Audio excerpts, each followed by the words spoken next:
porque a lei foi dada por Moisés, a graça e a verdade vieram por Jesus Cristo.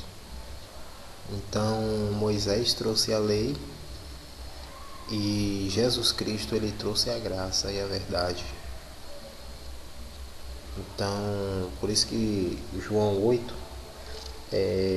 diz: conhecereis a verdade e a verdade vos libertará.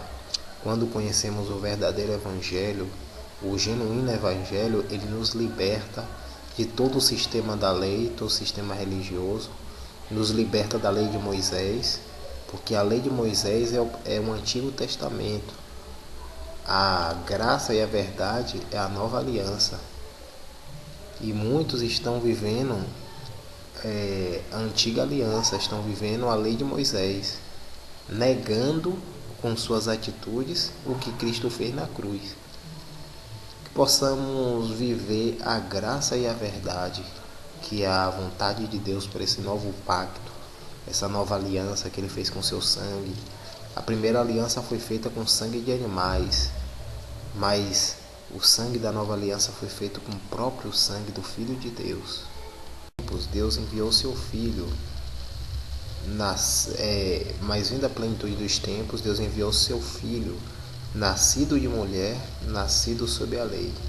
Então, quando Jesus nasceu e quando Jesus andou na terra, fez seu ministério, expulsou demônios, curou, todo aquele ministério que Jesus teve na terra, sendo ele Jesus de Nazaré, era um ministério que estava debaixo da lei. Os 12 discípulos foram chamados na lei. Então, essa questão de que o Novo Testamento começa em Mateus, não começa em Mateus, né? Porque a gente acabou de ver em Gálatas, capítulo 4, versículo 4, que mais vindo a plenitude dos tempos, o que é que Deus fez? Deus enviou o seu Filho, nascido de mulher, né? Que nasceu de Maria, nasceu sob a lei. Algumas Bíblias chegam a dizer que nasceu debaixo da lei, né? Então não pode dizer que Mateus, Marcos, Lucas e João ele é o Novo Testamento, é o Evangelho, não. Esses livros são livros históricos. Por quê? Porque esses livros contam e narram a história de Jesus de Nazaré, o Jesus histórico, né? O Jesus de Nazaré que veio para os judeus, o Jesus que veio antes da cruz para cumprir a lei. Para não ficar nas minhas palavras e para mostrar para os abençoados que a palavra do Senhor é clara, a palavra diz que o novo pacto, né, a nova aliança, inicia depois da morte de Jesus. Não em Mateus, porque em Mateus Jesus está nascendo. Então não pode ser o novo pacto em Mateus. Aqui Hebreus 9,15 até o 17 diz assim: por isso é mediador de um novo testamento, para que, intervindo a morte para a remissão das transgressões que havia debaixo do primeiro testamento, os chamados recebam a promessa da herança eterna. Porque onde há testamento, é necessário que intervenha a morte do testador, porque um testamento tem força onde houve morte, ou terá ele algum valor enquanto o testador vive. Então, como o Novo Testamento pode começar em Mateus? Se em Mateus Jesus ainda está vivo, em Mateus Jesus está nascendo. Então, Paulo diz em Hebreus 9,15 até o 17 que é necessário que o testador ele morra, senão o testamento não tem força. Então, quando Jesus juntou ali os discípulos e participou daquela ceia, e ele diz assim: este é o novo pacto, ainda não tinha iniciado o novo pacto, aquilo era apenas algo simbólico, porque o novo pacto só pode iniciar quando Jesus morre e ressuscita. Aí ele inaugura ao tempo da graça. Por quê? Porque João 1,17, como nós lemos, diz que a lei veio por Moisés, que a lei de Moisés foi até a cruz, e a graça e a verdade que permeia até os nossos dias de hoje, que nós temos vivido o novo pacto, né? Não mais do Jesus de Nazaré que foi até a cruz, mas o Jesus ressuscitado, aquele que nos deu vida, Deus soberano, Deus é bendito eternamente. Então, o testamento só tem força depois da morte do testador. Então, hoje sim, estamos debaixo da nova aliança e estamos também debaixo da graça de Deus, né? E o fim da lei é Cristo. Cristo é o fim de toda a lei. Infelizmente, hoje o sistema religioso ainda está debaixo da lei. Por quê? Porque estão seguindo Jesus de Nazaré, estão seguindo Jesus histórico. Eles não estão seguindo o Jesus ressuscitado, eles estão seguindo o Jesus histórico. Então, Romanos 10,4: porque o fim da lei é Cristo, para justificar de todo aquele que crê. Então, Jesus é o fim de toda a lei. A lei foi até a cruz. Na cruz, a lei já não teve mais o seu valor, porque a lei tinha que ser cumprida por alguém. Porque as pessoas falam: Jesus cumpriu a lei, eu também tenho que cumprir. Não, nós não devemos cumprir a lei. Por quê? Porque Jesus já veio cumprir e já cumpriu. Ela sendo cumprida, hoje ela não tem mais nenhum valor. Porque uma das forças do pecado, a força do pecado, é o pleno conhecimento do pecado, veio através da lei. A lei que mostra o pecado. Então, Romanos 6,14, Paulo diz assim: porque o pecado não terá domínio sobre vós, pois não estáis debaixo da lei, mas debaixo da graça. Ou seja, nós estamos debaixo da graça, mas a maioria das pessoas estão vivendo antes da cruz. Se estão vivendo antes da cruz, estão vivendo no período ainda da lei. Mas esse período da lei, para eles, é no entendimento, porque todos nós estamos já no período da graça. Mas no entendimento dos filhos de Deus, eles ainda acham que estão na lei, tem que pagar o preço, tem que sofrer, tem que ralar. Mas quando na verdade Jesus já pagou por nós, né? Ele se fez maldição em nosso lugar, justamente para dar um fim à lei e iniciar um novo pacto. Gálatas capítulo 2, versículo 16. O apóstolo Paulo diz: sabendo que o homem não é justificado pelas obras da lei, mas pela fé em Jesus Cristo. Temos também crido em Jesus Cristo para sermos justificados pela fé em Cristo e não pelas obras da lei.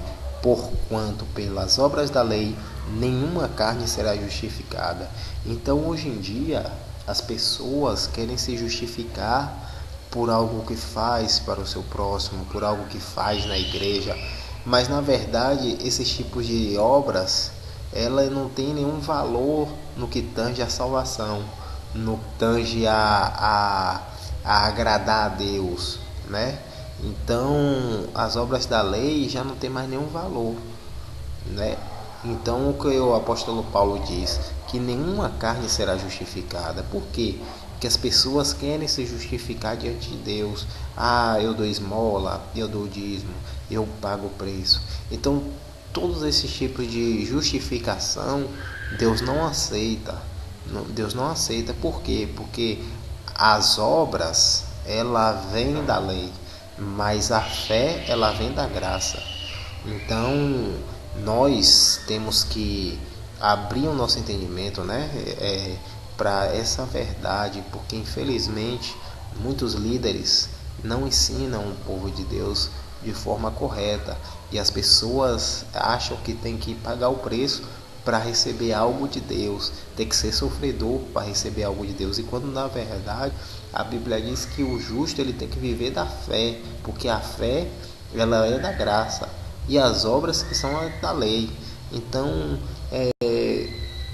nós temos que crer, né? A Bíblia diz que o justo viverá por fé e não por vista. Então o povo de Deus tem que crer, não largar as obras da lei, largar as obras que não glorificam a Deus, mas que glorificam e satisfazem as próprias concupiscências. Gálatas 5,4: separados estáis de Cristo, vós os que vos justificas pela lei, da graça tendes caído. Então, quando a pessoa busca ser justificado por obras da lei, certamente da graça a pessoa já caiu. A graça de Deus não está sobre a vida da pessoa. Ou você está debaixo da graça, ou você está debaixo da lei. Como nós lemos em Romanos 6,14: o pecado não tem domínio sobre vós, porquanto não estáis debaixo da lei, mas debaixo da graça. Então, aqueles que querem se justificar por obras da lei, que acham que são salvos porque aceitou Jesus, porque se batizou, porque tomou ceia, essas pessoas têm caído da graça, porque a genuína graça, a palavra da graça, não muitas igrejas têm um rótulo, Igreja da Graça, mas na verdade o fermento está todo ali. Eles não pregam a genuína graça, porque a genuína graça vive por fé, não por sacrifícios, não por jejum, não por pagar preço, não.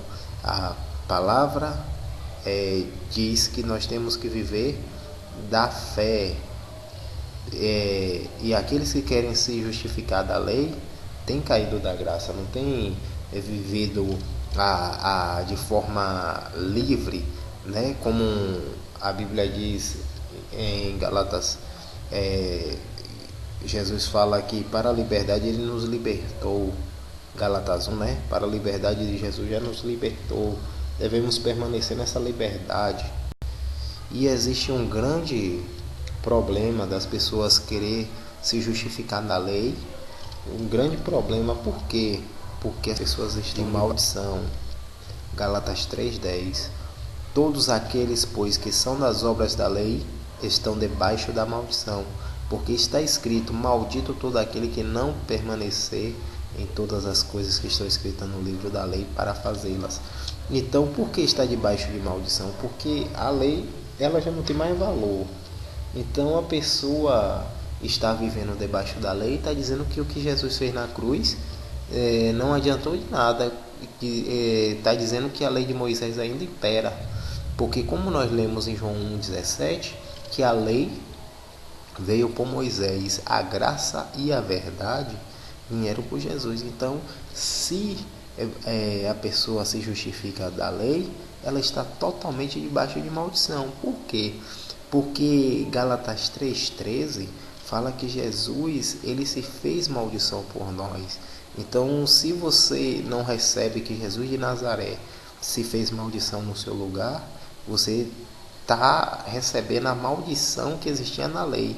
Porque você vive uns requisitos da lei e outros requisitos da lei você não cumpre, porque você não consegue cumprir. Porque na verdade a lei não são só os 10 mandamentos, são mais de 600 mandamentos. A lei de Moisés não são só os 10, são mais de 600 leis. Então, quando a gente busca se justificar da lei, a gente está recebendo a maldição, porque Cristo já se fez maldição em nosso lugar. Amém?